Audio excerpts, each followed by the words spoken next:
Hello everyone, welcome back to the ZHP Garage. Hope you guys are all having a great day.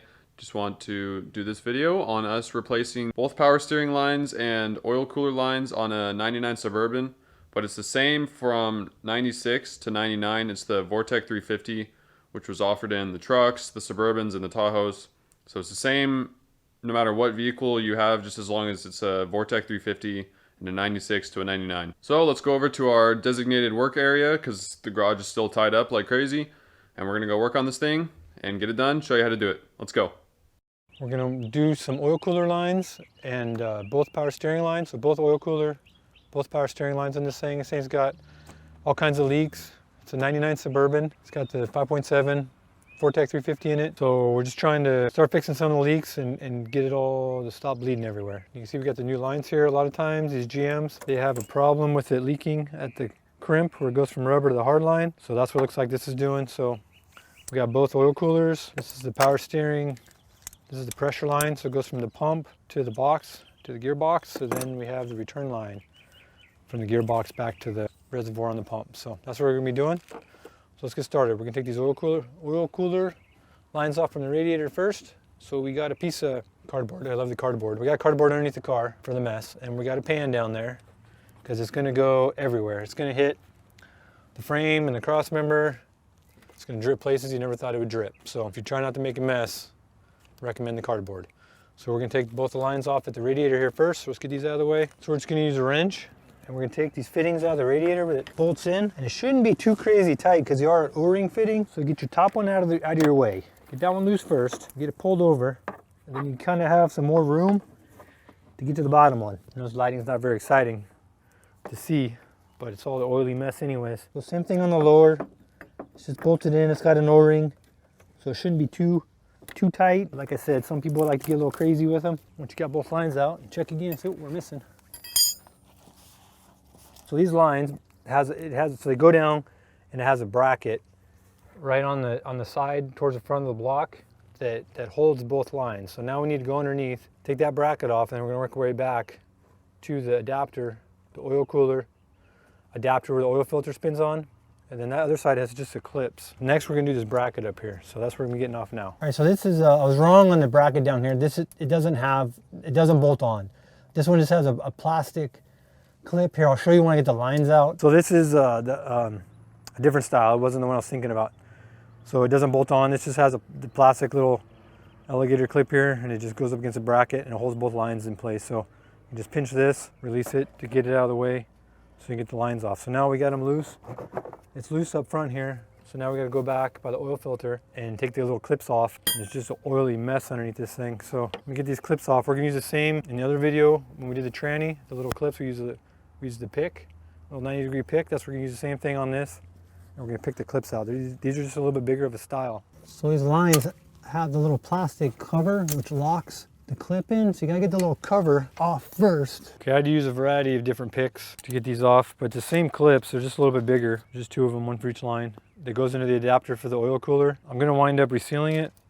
Also, so I'm gonna get it off here in a second, and I'll show you what it looks like. It's such a mess underneath there, you can't really videotape it, and it just looks all black from everything leaking. But anyways, so we got both the clips out of the oil cooler line back here, and we have this little tab that holds the line up here. So now the lines are just sitting there now. So now we're gonna pull them forward because we gotta go over the top of the front differential, and you gotta kind of snake these lines down because you're gonna wind up coming out the front underneath the little cross member in the frame here. So it's easier if you get underneath, but it's not a very dazzling job because leaking oil on you and dropping a mess. But so I'm gonna go underneath, I'm gonna take these lines and they're gonna wind up coming down, and then I'll pull it out, and then I'll show you once I get them out here in a second. Underneath there, we're just gonna pull the lines down at the flexi spot, and just remember, once you get it low, it's gonna leak oil, so get your catch can. So once you get both lines down, the bottom one's a little trickier. You gotta snake it around the shroud, the lower shroud, and get it down, try to catch your mess. And then once it's down, you're gonna pull it out of the oil cooler adapters. It's gonna leak back there. It's gonna get you on both ends. So that's why you gotta have the cardboard or something to absorb it, unless you got a couple pans. So hopefully it drained most of it out because this is a low point. So we're just gonna pull the lines out now. We can move our pan. It's more of a mess back there. Put that on the cardboard. Okay, so that one's out, and then we'll do the other one.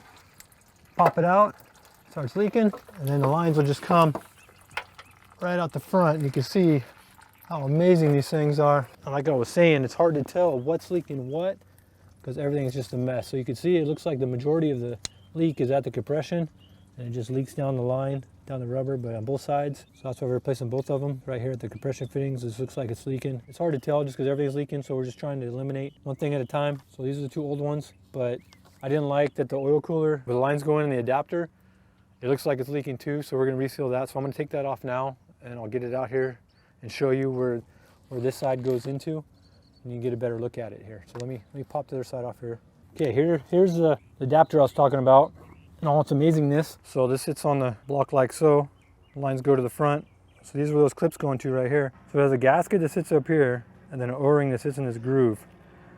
And then it becomes loose, you know, because the gasket and the O-ring breaks down and then it starts leaking. So we're gonna reseal this at the same time before we put the lines back in it. So before you put it back together, you want to take your clips, you want to put them back on here. So think of it if you had to take it apart again. So you don't want it on top so you can't get to them. Okay, you want to put them on the bottom. And you want to snap these on. And then when you go to put your line in there, you just push your line in because it's tapered and it'll expand that clip and then it'll lock in place. So you don't have to worry about putting it on with a line in it. The same thing. So you want to put it on the bottom so you can pull it off if you ever have to get in there again. That clip we just put on, the thing that keeps that clip from rattling or coming loose, plastic piece, and once you put it on, see this is tapered, so it'll slide, it'll expand the clip and then it locks, and then once it's locked into place, you put this over the top of it, and that's what keeps that clip from rattling and coming out later. So you want to make sure after you get the line in it, slide this over and it locks the clip in place so it won't come back out later. So that's why these little plastic pieces are on the line. So let me get that old gasket material cleaned up because the gasket stays on the block. Sometimes it's like you gotta get dynamite to get it off of there, but razor blade, sometimes it comes off of one piece. So I'm gonna get that cleaned up. We'll get this back on, then we'll get the new lines put in this thing. So this is an O-ring out of it. O-ring came out pretty easy. Just goes around the outside. It's a little broken down, but not too bad. But the gasket, I can't even show it to you. It's like just pieces. Had to use dynamite to get it out. It just came out in flakes. What it looks like, what it's supposed to look like. So this is a new O-ring. See, it's actually round instead of flat like the other one. Then it's got this gasket that sits on top. This is the gasket that deteriorated pretty much as hard as a rock. So that goes on there. Then the O-ring goes on here. Then the bolts have like a kind of like a little sealing washer on it. There we go. We got it cleaned up. We got the old stuff off. We're gonna clean this up where it seals. We're gonna put it back in there. We already put the clips in the little fittings here for the oil coolers. Wipe this up, get it back in, get the oil cooler lines in here. So we got this guy all cleaned up. We're gonna put the O-ring on there. Just so you know, no silicone anywhere here. Nothing here, nothing here. It goes directly to the oil pump. So anything, if you get too much silicone blobbed over and it sucks it in, you can plug up the filter or get into the pump. So no silicone. You just put it in, set it down. You can put a little bit of oil on it just so it doesn't pinch it as it slides around, but this one goes on dry. So just keep that in mind when you put it back together. So we got the adapter bolted on there. I don't know if I mentioned it's 13mm bolts and I torqued it to 18 foot-pounds. So now that we got that all on there, we're gonna get these tags out of here. We don't need dangling pieces of paper underneath the car. Top-notch stuff to videotape, but we can give it high priority right here. We can give it again. Videotaping this, high priority. If you don't take the tags off, it's like wearing a new pair of shoes, new pair of pants with a tag on them. No giggle on that one? Hardy. We got our new lines, so we don't really need to lube this because the fittings are full of oil right now. Once we get to this side, we can put a little bit of light oil on this O-ring before we slide it in the radiator, but we're gonna get them put in. So same thing, we're gonna get underneath the truck, slide them back so you can see one's longer. So you can see which one goes to the upper part of the radiator. This one's gonna go over to the lower.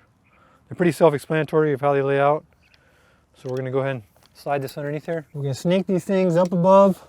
So there's a void underneath the radiator. You feed it up there, and then you just feed it over the top of the differential, in between the differential and the oil pan. And it goes back, and you can kind of just lay it there. And then you come back to the front, and you can shove the flexi parts up. It comes up to the radiator. Just kind of roughly lay it there. And then you go up to the top, put this in here, just hand tight, kind of give it a wiggle, line up the O-ring, and it'll kind of lay out where it needs to be. You get the lower one, same thing. Make sure your O-ring is still on there, it didn't fall off. And we're not tightening it up right now. We're just gonna start it just to hold the line on this side in place of where it needs to be. So now the lines are sitting there. So now we're gonna go to the adapter, put the lines in there, and then we're gonna come back, we're gonna put our clip in, and then we'll come up here and tighten up our lines. All right, so I just put the clip on that holds the two lines up front here, a little plastic clip. Remember when you push in the lines in the cooler, that you want to hear it click. And then don't forget to slide your little plastic lock over the clip. Keeps the lines in there. So now we got the lines all ran. So we can see how we like them up here. I think I got these two twisted, but I need to take this one off anyways. You gotta make sure to wash those O-rings. We pulled that line back out and the O-ring tried to go play hide and go seek. So make sure your O-ring stays on there. Defeating the purpose on fixing an oil leak if you did that. Okay, so now we got to snake this one behind the top one. Keep an eye on that O-ring. Make sure it doesn't try to come off again. Oh my gosh, did it fall off again? You gotta be kidding me.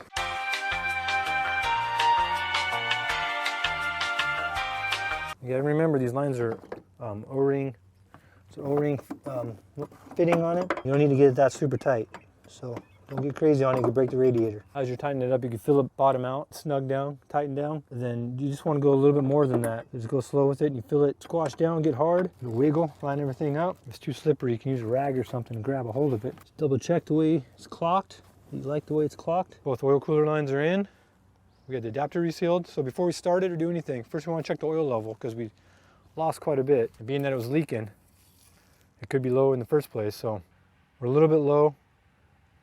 But you got to remember that the lines and everything are empty too. So we're going to add about a quarter of a quart or so, kind of overfill it a little bit because the lines and everything are going to take it up. So we're going to add oil to it. And then we're going to go on to the power steering lines. So we're just going to go ahead and add about a quarter of a quart just for the little low that it is and the empty lines and everything because the cooler and the radiator drained all the way out. So just everything's lost a lot of oil. So we're just going to kind of overfill it a little bit before we start it. Once we start it and run it, after we do the power steering line, we'll shut it off and we'll double check the level before we give it back to the customer. So now we're going to do the power steering lines. So we had to, you kind of want to line up your catch can. I got the old return line off. I got the old line out of the gearbox, the pressure line that goes to the pump, and I got the new line put in the gearbox. And then I got the return line from the gearbox to the reservoir on the pump replaced already. And you can see these have O-rings on them also. You can get these a little bit tighter because they're going into a beefier cast iron gearbox, so you can crank them down a little bit more and get them tighter. But see how this has a squeeze type clamp on it, that they're really not reusable. They get mangled when you take them off. So we replaced this one just with a normal worm clamp. I don't know if you can see it. So we just put a worm clamp on the return line. So we got the returns done and half of the pressure's done. So we need to go underneath it now, or I need to go underneath it now and take it loose from the pump. So that's what I'm doing now. So we're gonna get the rest of the old line off, get it out of the way, and then bolt up the new one. And then, like I said, just make sure that the O-rings are on both sides of it's even on the return at the gearbox has an O-ring on it. So just pay attention to the O-rings. All right, so I finally got the other side of the pressure line off, and it was a real pain in the butt. So this goes down, and it has like an arm that comes off the back side of the pump to this. And this thing was extremely tight, and it kept trying to twist the arm. So just be careful. And of course, it's just filthy in there from everything leaking. So be prepared to get dirty when you go to change these power steering lines and the oil cooler lines. Just a mess. But we got it off. So now I'm going to go ahead. All we need to do is put that side onto the pump, and we're going to fill the system up, bleed the air out of it. All right, so we got the pump all filled up. So now we're going to go ahead and start it, and we're going to turn the steering wheel lock to lock a few times, shut it off, check the level, do that 2 or 3 times, make sure that the level's full. And you want to get it on the top of the cold. You can go a little bit more just because of the air in the system. There might be a little bit left over, but don't go to the hot because you'll make a mess when it actually gets hot. So there you go. It wasn't really a good how-to video, but shows you what you're in for if you're looking to do power steering pumps and oil cooler lines on a 99 Suburban. After you start it and turn the wheels lock to lock a few times, check the oil again. I checked this afterwards and I add another quart of oil to it. It took a little over a quart, about 1.25 quarts it took what I lost from doing the lines and resealing the oil filter adapter. Took 1.25 quarts. So after you start it and run it, make sure you check the oil level again. I hope you guys enjoyed the video of us replacing those cooler lines and power steering lines on the 99 Suburban. If you thought it was helpful, if you liked the video, please go down below, hit the like button, and also hit the subscribe button if you're new around here. Here's a couple other videos that you can check out in the meantime, and we have a couple other cool things coming up, so you can stay tuned for it. I'll see you guys next time.